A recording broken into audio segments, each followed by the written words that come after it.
تا حالا جلوی آینه وایستادی و به بینیت خیره بشی و به این فکر کنی که ای کاش کمی کوچیکتر، کمی ظریفتر بود. امروز با هم میخوایم ببینیم که چطور میتونیم بینی خودمون رو کوچکتر کنیم. مورد اول، مدل و موی سر. باور کنین یا نه، موی شما میتونه یکی از قوی ترین ابزارها باشه برای دور کردن توجه از بینی یا حتی پنهان کردن بعضی ویژگی ها. چطوری؟ اصلش یه چیزه، توزیع حجم. یعنی شما باید کاری کنین که حجم بصری اطراف سرتون، مخصوصاً کناره ها، در مقایسه با وسط صورت بیشتر بشه. وقتی کناره ها پر حجم تر باشن، بینی به نسبت کوچیکتر دیده میشه. مورد بعدی که باید برای مدل موهایتون رعایت کنید، فرق وسط باز کردن است. فرق وسط معمولاً صورت رو به دو نیمه مساوی تقسیم میکنه و تمرکز رو دقیقاً روی مرکز صورت و در نتیجه بینی میذاره. به جاش از فرق کنار استفاده کنین. حتی میتونین فرقتون رو یکم به چپ یا راست منتقل کنین تا تقارن خیلی دقیق شکسته بشه و چشم پذیری بیشتر بشه. دوماً، موهای کاملا صاف و چسبیده به سر، مثل موهای پشت زده خیلی تمیز یا مدل‌هایی که مو کاملا از کنار صورت جمع شده، معمولاً بینی رو برجسته تر نشون میدن. پس به سراغ حجم دهی در تاج سر و لایه‌گذاری در کناره ها برین. مورد دوم، انتخاب عینک. پل در عینک بسیار مهمه، چون وقتی باریک باشه هیچ چیز در وسط صورت توجه رو جلب نمیکنه و نگاه مستقیم میره سمت پل بینی خودتون. نتیجه، بینی برجسته تر و بزرگتر دیده میشه. یه پل عریض‌تر یا بلندتر یه خط مصنوعی و جذاب در وسط صورت ایجاد میکنه. اینطوری چشم روی پل عینک میمونه، نه روی بینی. نتیجه معجزه‌آسا، بینی صافتر و کوچیکتر به نظر میرسه. نکته دیگر که باید در مورد عینک بدونید، فریم اون هست.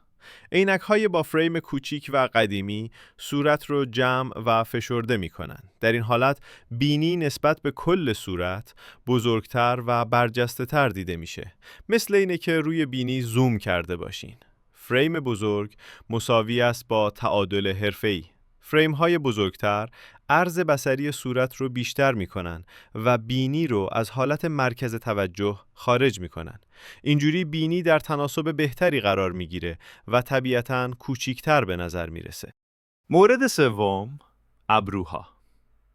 اگر ابروها پر و تعریف شده باشن، به طور ناخودآگاه نگاه رو به سمت خودشون می‌کشن و از مرکز صورت یعنی بینی دور می‌کنن. ببینید، ابروها میتونند فرشته نجاتتون باشند. پس به این نکات خیلی توجه کنید. اول اینکه پرپشت و طبیعی بودن رو به نازک کردن افراطی ترجیح بدین و به فاصله مناسب بین ابروها توجه کنید. خط و قوس ابرو رو با فرم کلی صورت و بینیتون هماهنگ کنین و با حالت دهی به موهای ابرو، حجم و قاب چشم رو بیشتر کنین. با رعایت این نکات، ابروهاتون تبدیل به بهترین ابزار شما برای هدایت نگاه و ایجاد تناسب میشن. مورد چهارم، ریش و سیبیل. بیاین از سیبیل شروع کنیم که نقشش خیلی حیاتیه. سیبیل پر و مرتب بهترین انتخاب برای شماست. یه سیبیل با ضخامت خوب دقیقاً در زیر بینی قرار میگیره و به طور طبیعی نگاه رو از نوک بینی به سمت خودش میکشه. در واقع فاصله بصری بین بینی و لب رو کوتاه‌تر میکنه. فاصله سیبیل از بینی خیلی مهمه. سیبیل باید تقریباً نزدیک به لب بالا بیاد، اما روی لب نباشه. اگر خیلی کوتاه یا پایین باشه، پوست زیر بینی دیده شده و نتیجه معکوس میگیرین. حالا برسیم به خود ریش و خط فک. ریش کوتاه با خط فک مشخص مساوی است با فرمول پیروزی. وقتی خط فک شما به وضوح تعریف بشه، پایین صورت حجم و قدرت بصری پیدا میکنه. این تعادل باعث میشه بینی دیگه نقطه غالب صورت نباشه. مورد پنجم، فرم لبخند و ژست صورت. بیایید از فرم لبخند شروع کنیم. شاید الان پیش خودتون بگید که آیا واقعا لبخند زدن ما روی بینی تأثیر داره؟ باید بگم که وقتی لبخند میزنید عضلات خاصی فعال میشن که باعث میشن پره‌های بینیتون باز بشه، نوک بینی به پایین کشیده بشه و در نهایت بینی پهن‌تر، کوتاه‌تر و جلو زده تر به نظر برسه. حالا بریم سراغ قدرتمندترین بخش ماجرا. ژست گرفتن. بهترین حالت برای شما این است که سرتون را کمی بالا ببرین. فقط 5 تا 10 درجه.